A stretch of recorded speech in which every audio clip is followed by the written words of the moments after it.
Alright, this video is going to be janky, but that's okay.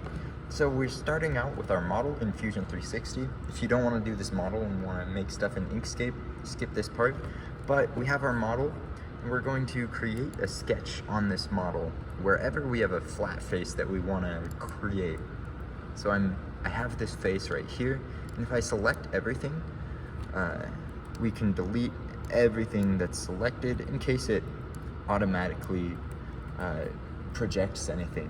Then you go to create and then click project or intersect. Project is like, you can Google the difference, but I usually use project.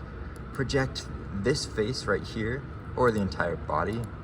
It's up to you. I like face more. Click face, click OK. And now if you look at your Fusion file, you have all of these points and stuff right here. Now what we can do with this is you can find wherever you made this magical sketch right here, and then you can right click it and click save as DXF. Open this up, save it somewhere random, and then in Inkscape you can click file, open, and open up that DXF. Somewhere random, open it. And then right here, it's important to make sure you have the right scaling. So if you do it, if your document units in Fusion 360 are in inches, then you might have to use a scale factor right here. Y-axis origin, X-axis origin, scale factor right here. Or you can read it from the file. I like to stick it with manual scale for some reason. We can read it from the file right here. Click OK, and then in Inkscape right here, it actually got it way wrong.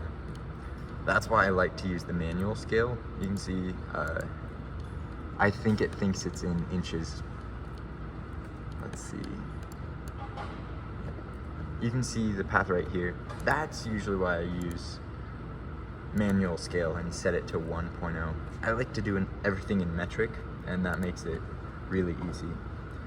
But if you do have to scale it down, you can just make sure your dimensions line up in the end. So manual scale, click OK, and we have our DXF right here.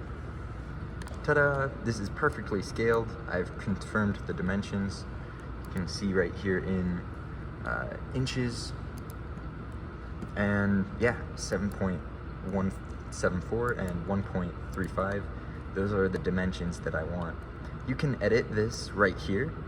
You can move things around. Why would you want to do that though? That's, you just designed it that way. In my case, I'm deleting this because that's an extra feature. And then from here, you just click File, Print, and then if you're on the machine that the laser is connected to, you can select your laser here. We're not, so we're going to go over here, select our file right here, click File, Print, and then Full Spectrum Engineering Driver. Under this Rendering tab, you have Vector and Bitmap. Vector is awesome when it works. Bitmap is a little shaky when it works, so I guess they're both shaky. If your project isn't rendering right, choose the other one. Click Print, and then it'll open up your Full Spectrum Engineering Driver right here. And it should be all good to go. Usually it'll keep the scaling, but not always. Because that would be too easy. So I always check with these numbers right here to make sure that 7.163 is within the within spec right here, within tolerance.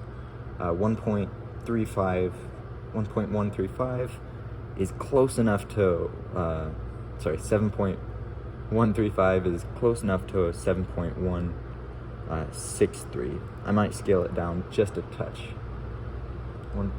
7.174 is close enough to this. So there we go. Now you just click go and run it like a normal job.